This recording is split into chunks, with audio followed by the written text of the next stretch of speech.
Alright, we're reading from World Politics. Geoffrey Haynes, Peter Ho, Shaheen Malik, Lloyd Pettiford. And the copyright, bloody fuck. Copyright Pearson Education Limited, 2011. It's chapter 15.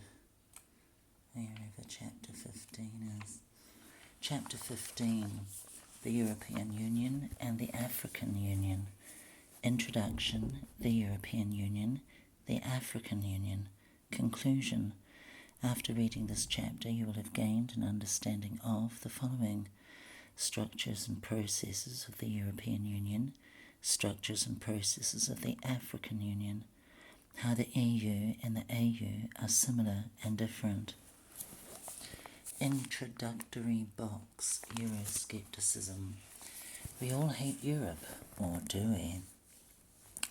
The European Union, EU, has been in existence since 1992. Before that, there was another, smaller organisation called the European Economic Community, EEC, created in 1957. And prior to that, there was the European Coal and Steel Community, ECSC, which was founded in 1952. The overall point is that our European-wide organisation has been in existence since soon after the end of the Second World War. Now, over 50 years on, many Europeans are not convinced that a European-wide entity of this kind is a good thing. Euroscepticism is a general term used to describe various forms of 1.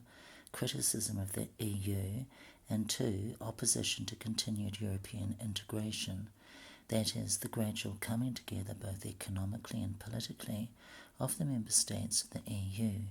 One of the main complaints of the Eurosceptics is that integration weakens the nation-state and undermines national identity.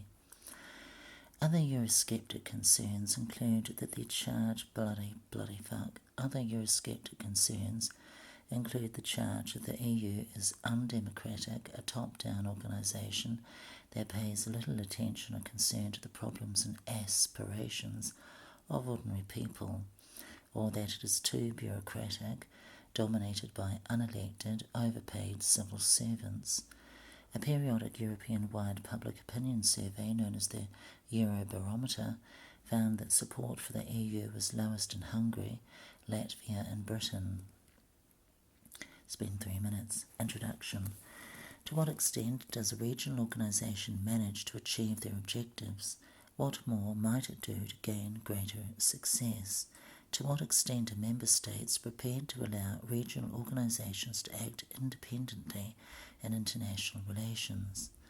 The main aim of this chapter is to examine what regional organisations do in international relations.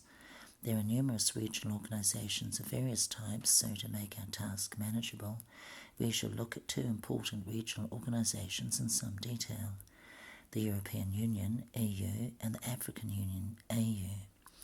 We will compare and contrast their key institutions in order to draw conclusions about their differences and similarities. At the end of the chapter, we shall be in a position to 1. Understand what roles these regional organisations play in international relations. 2. See how successful they are in dealing with the peace and security issues with which they are concerned. Many international relations scholars would agree that, despite all the changes we've seen in the world in recent years, states are still the key actors in global politics. Many aspects of globalisation, including extensive economic interactions, expanding communications links, major environmental interactions and overlaps, collectively encourage. What do they collectively fucking encourage? Individual governments to cooperate in order to achieve goals that, acting on their own, they may not believe they can achieve. Oh my God, believe and achieve in the same fucking sentence. Jesus Christ. The implication is that today no country is fully self-sufficient or capable of living in complete isolation from the rest of humanity. This state of affairs suggests that the very concept of national sovereignty, sometimes called independence titi or autonomy titi, is now much less certain than it once was. In some regions of the world, especially Europe titi, this realization has led to highly structured attempts to promote cooperation across state boundaries in the form of regional organisations. The most far-reaching of these efforts thus far has been the EU. In some regions, such as sub-Saharan Africa, the success of European integration efforts over the last 6 decades have led to copy-pussy attempts at regional integration. Examples include Africa, which we examine in this chapter in comparison with Europe, as well as parts of Asia, Latin America and elsewhere. The key issue we examine in this chapter is, thinking about regional integration in recent years, how has Africa done compared to Europe?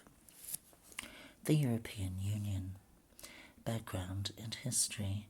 What makes the EU distinctive in today's international relations? According to British academic Ben Rosamond, the EU is by some distance the most developed project of regional integration in the world. This is largely because it has a mature set of institutions, Rosamond 2002, 498. The current advanced stage of EU institutional development is the culmination of more than 5 decades of integrative efforts involving growing numbers of countries, increasing from 6 to 27 over the last 6 decades, since integrative attempts began in 1952 with the inauguration of the European Coal and Steel Community, CBOX 15.1. Over the last 60 years, the EU has pursued multiple economic, cultural, security and political goals, leading now to an advanced state of regional integration. It has been marked by stages of institutional development with several key milestones. The most prominent are the Treaty of Rome, 1957, and the Single European Act, SEA, in 1986. The SEA was signed by the then 12 members of the European Community, CBOX 15.1. And it was so many, let's not go there. The SEA was particularly important because it established a single European market defined as an area without frontiers with free movement of goods, services, people and capital. It was the first major revision of the Treaty of Rome, signed 3 decades earlier. In addition, the SEA allowed